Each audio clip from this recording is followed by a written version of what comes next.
Hola chiquilla, esto Coe de pelo blanco. Espero que este día, el Día de los Trabajadores, haya sido maravilloso. En la marcha, ahí nos vimos. Y de reflexión con la familia y todo, muy lindo. Les mando un abrazote. Hay un comentario de Luis que dice, gran parte de la izquierda se aburguesaron. Ya no es por ideología ni convicción, eso dice Luis. Es el poder del dinero. Es lo que dicen combatir y están cómodos ejerciendo o ejercieron un cargo en el aparato público con sueldos millonarios beneficiados o beneficiando a los más cercanos, a los militantes de partidos, familiares y obediencia al gran capital. Es el comentario de Luis que tiene su verdad. Y aquí vamos a conversar respecto a eso. Esto que expone nuestro tocó de Luis, lo que pasa en nuestra democracia y por qué pasa en Chile esto. En Chile tan pobre en democracia, tan falta de ella. Y aprovechamos de preguntarnos por qué y cómo en China sacó de la pobreza a 800 millones de pobres en 50 años. Pero esa es una muy buena noticia para la humanidad, para los trabajadores, para los asalariados y del mundo. Por cierto que sí, y aquí lo vamos a explicar. ¿Por qué? ¿Cuál es la diferencia?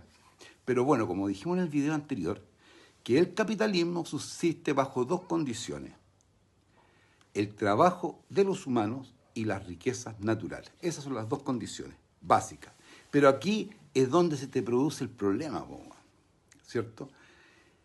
¿Y cuál es ese es el problema? Que nosotros no estamos en una sociedad socialista. Nacimos en una sociedad capitalista, pensamos en forma capitalista y funcionamos en forma y en torno al capitalismo. Y por eso voy a decirte por qué se producen estas cosas. Bajo este sistema tenemos que cada país posee riquezas y esas riquezas de nada sirven sin el trabajo del ser humano. Es una condición básica del capitalismo. Que son esas dos condiciones, ¿no es cierto? Hablamos de la riqueza a través de la mano de obra, o sea, del trabajo del ser humano. Porque el ser humano que le quita a la naturaleza esa riqueza para hacerle transformaciones y con eso se transforma en capital o producto para la venta. Porque al transformarla en productos útiles a la sociedad, así se vende. Y así vienen las contradicciones de clase y la lucha de clase, negro. ¿Por qué? Porque la repartija del dinero en la extracción del producto, al hacerlo producto, vaya a ver la diferencia que se produce, ¿cierto? Porque como dijo Espartaco en su película, en su libro, a los esclavos que les dijo, si nosotros hacemos todo este trabajo, hacemos toda esta cantidad de productos, elaboramos estos productos, entonces, ¿qué es nuestro? Nada, pues bueno. Entonces, aquí viene el tema.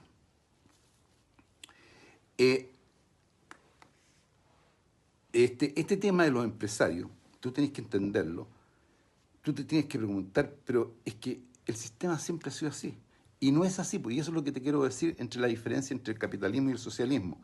No ha sido así siempre, porque hay países donde se cambió la idea del capitalismo por la idea del socialismo. Por ejemplo, en la Unión Soviética, China, que han construido la economía planificada a través del Estado. Y así ellos lograron sacar a la pobreza a millones de ciudadanos. Claro, y tú me vas a decir, ahora es que la Unión Soviética cayó, pues, bueno. Y no cayó por problemas económicos, la Unión Soviética cayó por un tema de traición, de problemas, factores externos, donde los jerarcas traicionaron, digamos, la política de la Unión Soviética. Y aquí en China va a haber algo diferente que va a ser un ejemplo para este problema que hubo en la Unión Soviética. Pero la Unión Soviética no fue por un problema económico. Entonces, el caso de China, que sacó a todos estos ciudadanos de la pobreza en menos de 50 años, y es el país más importante de la economía mundial, donde el mundo occidental o tan sionista oculta esa verdad. ¿Por qué? Porque no le conviene que tú sepas la verdad. ¿Y cuál es la verdad? De que los empresarios de China no es igual que los empresarios o grupos oligarcas que trabajan para sus intereses con el capitalismo. Ellos, los chinos, trabajan para la mayoría con orientación al socialismo producto de las misiones que tiene el Estado. Han generado el avance tecnológico que tiene décadas adelantadas respecto a la tecnología occidental, como por ejemplo los taxis. Bueno, los taxis no tienen conductores, son automatizados. Pero además el Estado chino tiene la concepción del ajuste programado que cuando no les sirve a todos, eso ya no es socialismo. Y rápidamente enmiendan esa mala práctica o esa mala política. Y las políticas de Estado son la autonomía en ciencia y en tecnología. La experiencia de ellos, que dice que los sacó de la pobreza a China y a los soviéticos, fue la autonomía alimentaria. ¿Cierto? Autonomía alimentaria que se autoabastecían de los productos alimenticios. Que aquí en Chile casi todo ya es importado, hasta las lechugas. Bueno, en China no hay policía, no hay un Estado represivo, no hay gente pidiendo en las calles, no hay pobreza. Y si existiera gente que no puede trabajar por impedimentos físicos o mentales, está la sociedad estatal, la solidaridad del Estado. Y eso lo tengo constatado en una sociedad donde no hay pobreza, no hay delincuencia, así de simple. Ah, pero es que no hay democracia. Yo no sé si hay democracia, para mí la democracia existe de distintas maneras. Es una sociedad autoritaria y funciona para las mayorías, que es lo que tanto peleáis por ir a votar una vez cada 4 años, y no pasa nada. Que eso es lo que te quieren ocultar el sistema capitalista o tan sionista, que con sus propias decisiones funciona mejor que el capitalismo. Eso es lo que tenéis que pensar. El socialismo beneficia a las grandes mayorías. Entonces tenemos que solo los regímenes socialistas, las riquezas del país, benefician fundamentalmente a los ciudadanos chinos. Eso es lo que tenéis que pensar. En los países capitalistas, en cambio, benefician a quienes se benefician son los grandes empresarios. Esas son las dos contradicciones que tenéis que tenerlas claras. Y si se trata de un país subdesarrollado, una parte importante de sus riquezas van a manos de grandes empresas transnacionales, como lo que pasa en Chile. Y para explicar esto te lo voy a demostrar de esta manera. La concentración de las riquezas en manos de un chileno, de uno solo nomás, no te lo voy a nombrar a todos, pero te voy a nombrar uno, en Chile. Es tan grande, que el empresario más rico de Chile, su fortuna en el año 2024 fue de 25.700 millones de dólares. 25.700 millones de dólares. Y supón que el dólar está a 900 pesos y un trabajador gana un sueldo de 1 millón de pesos, que no pasa porque la media en Chile es más abajo de las 600 o 700 lucas. Pero aquí está lo importante que te quiero describir. ¿Sabes tú cuánto es el sueldo que se pagarían, cuántos sueldos de 1 millón se pagarían con la plata que en 2024 ganó? 23.130.000 sueldos, Haz la conversión, Entonces, yo me hago pregunta, ¿a qué se debe el hecho de que los trabajadores que usan tanto a sus energías físicas como mentales para extraer las riquezas naturales y luego transformarlas, no disponen del fruto de su trabajo para su propio beneficio? Bueno, esa es, y ahí está la contradicción y la lucha de clases que se produce en el capitalismo. Bueno, sigamos. ¿A qué se debe que un grupo de capitalistas pueda acumular tanta riqueza mientras la mayoría del pueblo vive en condiciones muy inferiores y en el caso de los países subdesarrollados como nosotros, solo tienen lo mínimo necesario para sobrevivir? La ideología capitalista burguesa atribuye la pobreza a la falta de capacidad intelectual, a las enfermedades físicas, al trago, a la falta de cultura, a la indolencia, a la falta de espíritu, a la falta de creación, etcétera, etcétera, etcétera. Y la hacen creer a la gente, al pueblo, que las grandes riquezas que dispone un grupo pequeño de ciudadanos se debe a su mérito personal, a su esfuerzo y a su capacidad creadora. Y eso es falso, y te lo digo yo, porque te puedo dar miles de demostraciones que eso es falso. Pero el trabajador en su actividad laboral hace transformaciones, que es el trabajo o el proceso laboral. Cuando el objeto sufre un proceso de transformación para llegar a convertirse en un producto útil para la venta, esta transformación se realiza con la mano de obra del trabajador. Por ejemplo, para poder trabajar, el trabajador necesita cuero, tijera, aguja, hilo, tintura, una mesa, una silla, una máquina de coser, un lugar físico, estantería, iluminación, ponle ahí.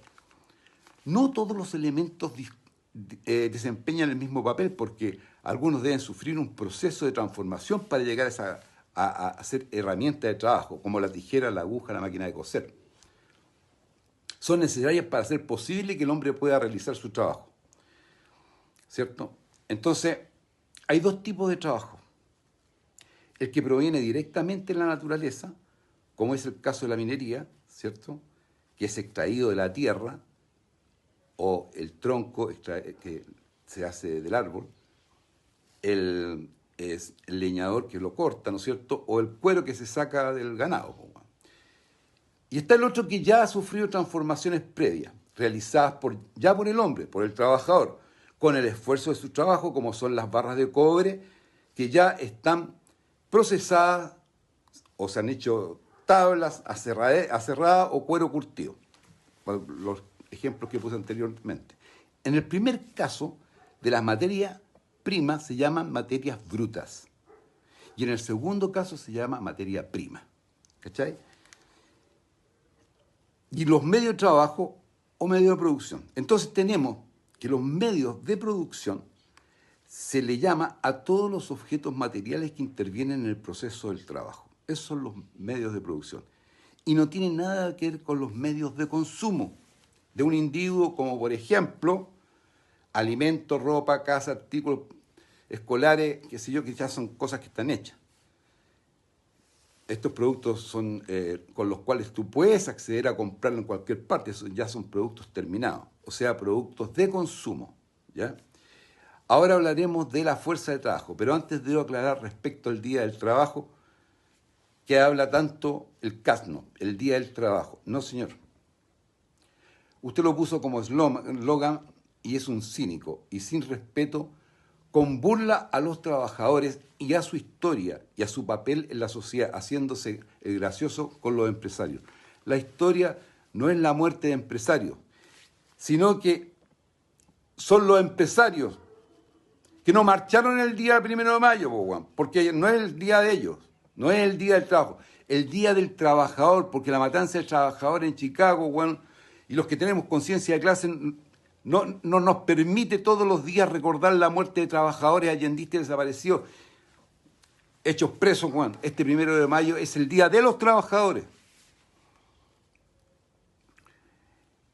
En el trabajo, los trabajadores, después de su jornada laboral, la jornada de trabajo natural, no es sino, después del trabajo, es una expresión física de este gasto de energía. Y eso se llama fuerza de trabajo, producto de la actividad humana desarrollada durante el proceso de trabajo laboral, ¿ya? Eso requiere recuperación, como una buena alimentación, un buen descanso, que le permita recuperar las energías. Y eso no lo puedes comparar, por ejemplo, con una máquina envasadora que no requiere la energía alimenticia o de descanso respecto de una persona envasando. Son diferentes. Y te cuento esto porque los países de alta tecnología han ido reemplazando la mano de obra por máquinas, que es lo que está pasando en China. Primero hay que entender de que este siglo, el siglo XXI en el que estamos, es de China. Está ganando este siglo. Ganando porque la revolución industrial del siglo XIX le perteneció al capitalismo. Y China, con su ciencia y tecnología, lideran esta revolución industrial que está en el siglo XXI, que no tiene nada que ver con la Guerra Fría en el siglo pasado, sino que es el reemplazo natural o el cambio natural de la forma y el fondo de mejoramiento de los sistemas. Mira, aunque el imperialismo patalee y haga guerra, y que hay que entender lo que es una natural reacción también del imperialismo decadente y herido de muerte. Hay que entenderlo así, porque el imperio en su sociedad, fíjate, está lleno de vagos en las calles, que China no los tiene. Hay represión y fuerza policial por la delincuencia, que China no lo tiene. Y China ha podido hacer esto porque planifica con visión de sociedad futurista y socialista. Y ahí la gran diferencia. Ellos ya saltaron una etapa. Y no como estos que hacen lo que les encomiendan los mercaderes, que es lo que les beneficia a los mercaderes, a ellos. En los países del occidente capitalista, como en Chile, hay elección y tú eliges, pero siempre tienes que elegir a los mismos que ofrece los cambios pero nunca cambia nada, nunca hacen cambios, no hay revoluciones, nada, solo reformas pequeñas y migajas. Y así mantienen con mentira el sistema empresarial capitalista. Porque si no aceptas estas condiciones que te impone el imperio, el sistema capitalista, bueno, te pasaría lo mismo que a Chile en el 73. En China está la autoridad que es el Comité Central del Partido Comunista Chino, po, weón, que no tiene nada que ver con el Partido Comunista Chileno. En el Partido Comunista Chino son 205 miembros titulares y 171 suplentes, y así algunos de estos, a pesar de todo, se corrompen por los lobistas empresariales. Son expuestos estos, cuando son pillados ya, son expuestos al juicio público donde cuentan su historia en documentales, bueno, en la televisión, en montones de partes, cómo lo hicieron. Y cerca del 10% del Comité Central ha sido purgado en los últimos años. Y es lo que le pasó a la Unión Soviética, po. Pero esta es la política del dirigente máximo Xi Jinping los últimos 10 años, incluyendo funcionarios que él mismo seleccionó como ministro de Agricultura, que lo condenó la justicia china a pena de muerte. ¿Y tú sabés por qué? Por recibir, bueno, sobornos por más de 38 millones de dólares. Bueno. Por eso esa es la fuerte campaña anticorrupción del Xi Jinping por más de una década, porque él ya por la experiencia de la Unión Soviética sabe lo que pasó y así funcionan las cosas. Y ahí el liderazgo y la dirección de Xi Jinping, que es el secretario general del Partido Comunista, del Partido Comunista Chino, que por supuesto te lo estoy diciendo no tiene nada que ver con el Partido Comunista Chileno de acá. ¿Ah? Son otras condiciones y otras formas de operar. De ello los chinos viene la frase, no importa el color que tenga el gato, sino que case ratones, ¿cierto? Fíjate que ahora, y lo digo porque ahora lo están usando para decir los sionistas de la OTAN, en referencia a los trabajadores, no importa de dónde venga, lo importante es que produzca más y que gane menos. Chiquillas, tocó es amigos de Velo Blanco estos videos para ustedes. Y espero les haya gustado y compartan para que se viralizen y no nos censuren. Chao, besitos, pásenlo bien, feliz abrazo.